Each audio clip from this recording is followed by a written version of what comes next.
This is a pretty damn good comic book week. We got multiple indie books, multiple Marvel books, multiple DC books to talk about. Obviously, here with me is Drew from Comics Lead. How you doing, Drew? Doing great, Wes. Doing great. It's beautiful weather today here in Indiana, but let's talk about some beautiful comics this week. Yeah, there's a wide variety of things to check out. We'll start out with the indie comics first. As always, Ice Cream Man, number 34, Image Comics, W. Maxwell Prince, Martin Morazzo on art. Typically, these are more horror stories. This one has some horror elements to it, but I wouldn't call it a horror story. It's about a couple of hobos, I guess, and they have different perspectives. Different things have happened to them in their lives that got them to that moment. Definitely a change of pace from what W. Maxwell Prince normally does on this series. Yeah, you know, what's great about Ice Cream Man is that not only is it an anthology series written by the same writer, same artist as well, but every issue is different. You never know what you're going to get. And that's what's great about Ice Cream Man, especially this issue. This issue, like you said, it's not so much a horror issue, but I would say it's the underlying suspense of not knowing what's going to happen next. That's what's great about it. W. Maxwell Prince is so well written that you don't know what he's going to do to you next as the reader.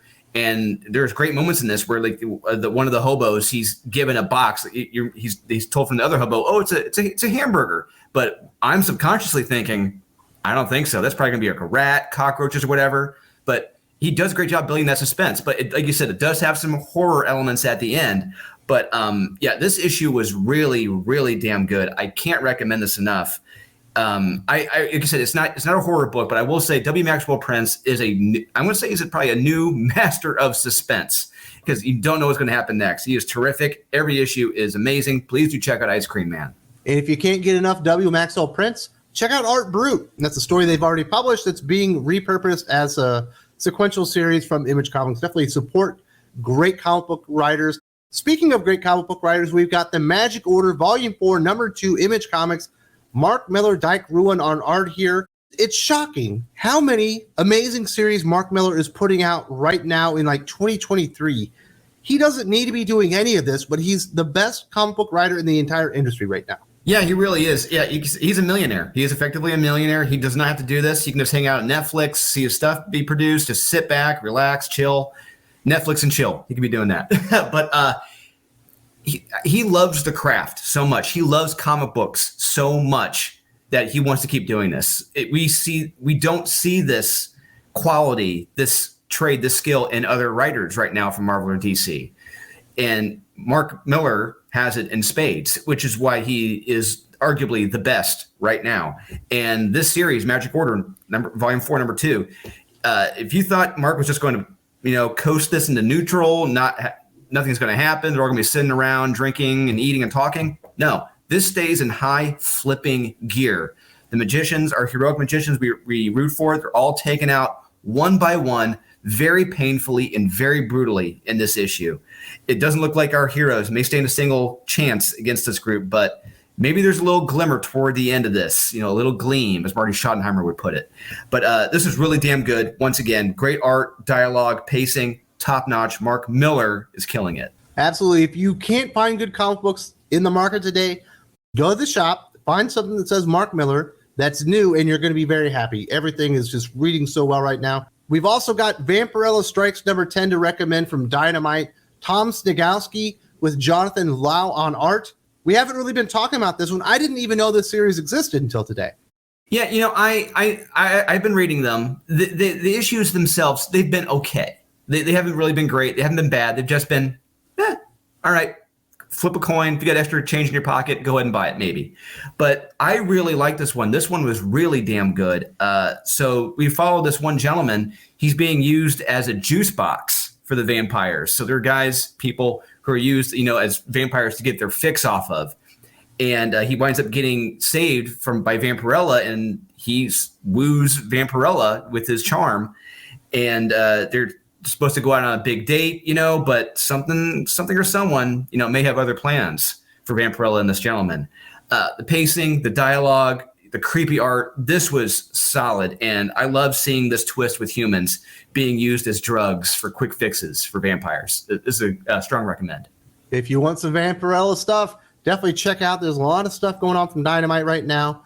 We're also going to recommend Mighty Morphin Power Rangers Teenage Mutant Ninja Turtles Volume 2, Number 3 from Boom Studios. Ryan Parrott writing, Dan Mora on art. I would say Ryan Parrott is the second best writer in comic books. And Dan Mora, maybe Jorge Jimenez is a better artist than him right now. Perhaps. I think it's very close.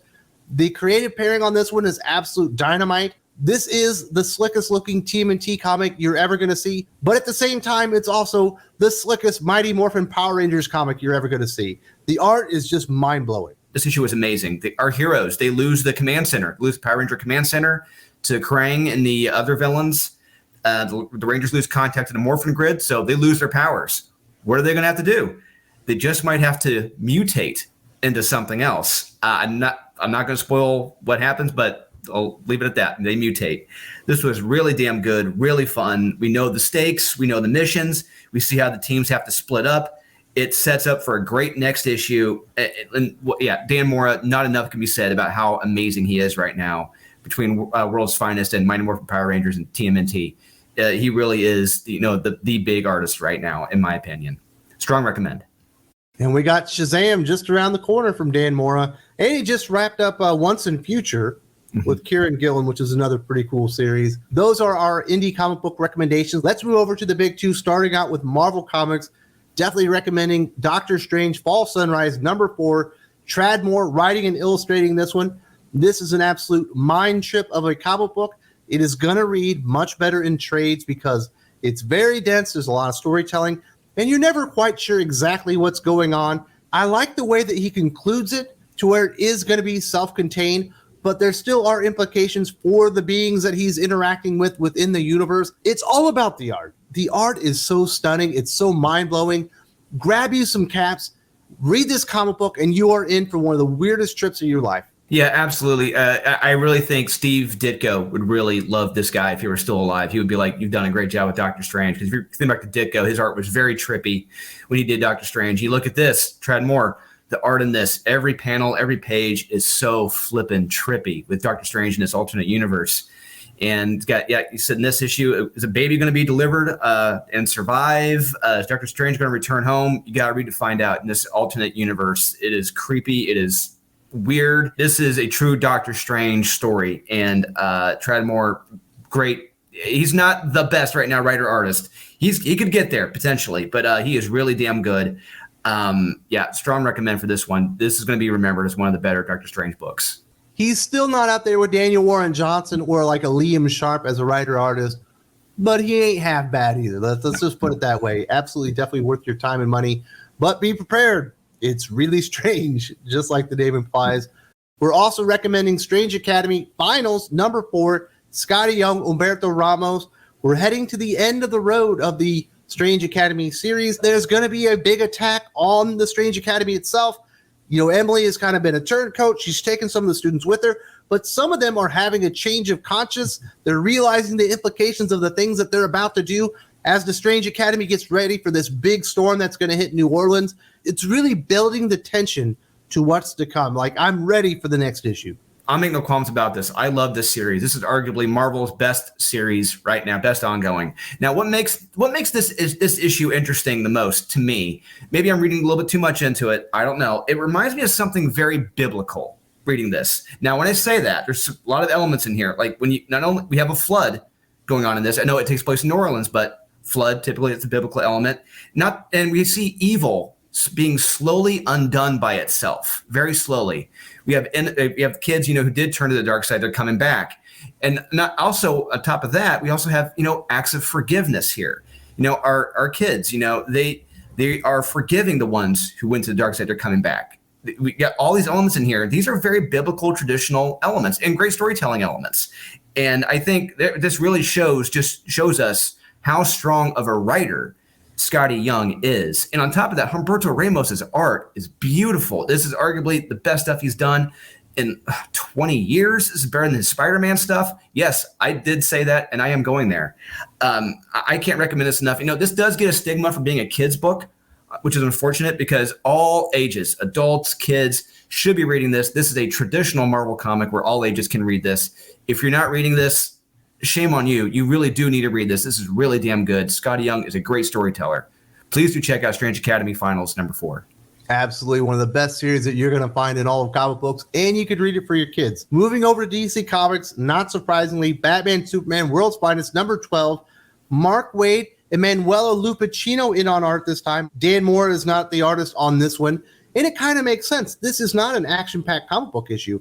In fact, it's a little bit of a breather. Supergirl and Robin going out on a date and a lot of hijinks, but I had so much fun with them on their date, and then who's going to pay, and do I have pockets, and what are we going to do here? Not wasting Dan Mora on this issue, but having Emanuela Lupacchino come in here, it still looks damn good, but let's save Dan Mora for the really action-packed stuff that really means something, and for this fun, kind of little diversion from all the big stuff that's been happening. I thought it was perfect. I really enjoyed all of this. Yeah, absolutely. I really did too. And this is really something that's not uncommon. If you really go back to the Uncanny X-Men stuff that Chris Claremont was writing, in between arcs, they would have those quote unquote softball issues where they're just hanging out in the schoolyard or behind the university school, and they're playing softball. This is not very unfamiliar ground. So I go with that. And like I said, sadly, no Dan Mora, but the artist here, he does a good job too. And we get right to it. The opening is odd, but we get right to what happened on that date night. It's great seeing Supergirl and how she was attracted to Dick Grayson as Robin. This kid with no powers, fighting creatures with powers, and she didn't have to save him. She loved that. And we see her get excited for the date. She's trying on dresses. She's getting, as I'm sure a girl would be, but it may not go as well as we all think it will, which is terrific. I can't recommend this enough. This is a terrific, lack of a better term, softball issue. You're going to have fun reading this. Mark Waid, he knows these characters inside and out, and he has written a very fun story here. Yeah, World's Finest #12. You will not regret it. There's a reason Dick Grayson isn't thinking about marrying Supergirl. The date doesn't go all that well, but it's absolutely a blast.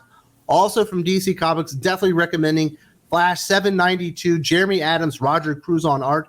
This is the best installment of the 1 Minute War so far. The family all coming together now that they figured out who the Fraction are, how they're operating, what they're using to power their time manipulation and all this kind of stuff. The team is all getting together. There are too many Flash characters out there.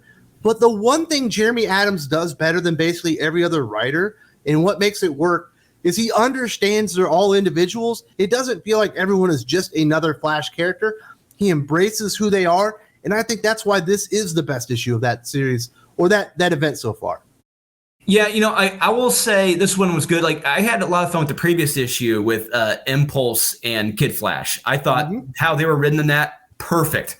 We do get a little bit of that in here. We get a little dash of it in here, but not as much as I wanted. But yeah, in this issue, they're working as a team. We see them. They know who the villains are. They know what they got to do. They're making a plan. And yeah, we get a good cliffhanger at the end too.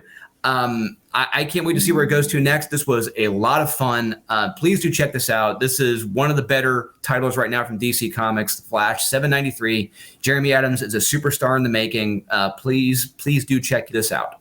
I think I said Flash 792 earlier. Flash 793. My bad. I might have misspoke there. The final recommendation, you're doing this one because I'm personally not recommending this comic. Deceased War of the Undead Gods #6, Tom Taylor, Trevor Hairsine. I was kind of bought in on this early on. I've loved the first 2 volumes, but I don't know. It feels like it lost something along the way, and I'm just not excited for the series anymore. I'm not sure what happened. Every issue packs a damn punch, and I do not know what is going to happen next.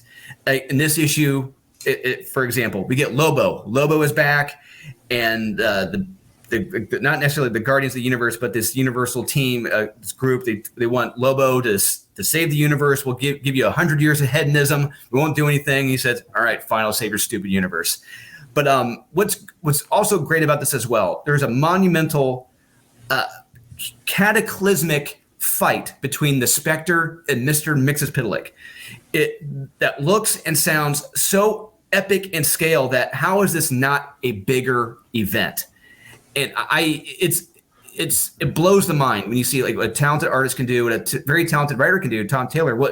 Little theory here. I do not believe Tom Taylor is writing this. I think Ben Abernathy is writing this. I think Tom Taylor sent in an outline and Ben Abernathy is finishing it because this is just too damn fun, too damn good. And by the time you get to the end of this, I don't want to spoil what happens, but you're going to have so much fun reading this. This is the event at DC Comics, and it's a shame it's just kind of getting tossed under the rug. Please do check out Deceased War of the Undead Gods #6. You will not regret it. Well, there you go. Those are our comic book recommendations for the week. Like I said, it was a good week all around. If you like indie books, if you like Marvel, you like DC, there's something for you to go out there and buy. Support your local comic book shop, and you're not going to be wasting your time or money. Drew, do you have any final words? Yes, go to your local comic book shop this week and check out Born of Blood #5. It is on the shelves this week, guys. You will not regret it. If this is your first time visiting, or maybe you just like Thinking Critical and you want to help support my birthday, YouTube has looked at what I've created, what you like to watch, and said, this is the video I created specifically for you. You want some more Thinking Critical YouTube comic book content? This is the one for you right now. Definitely check it out.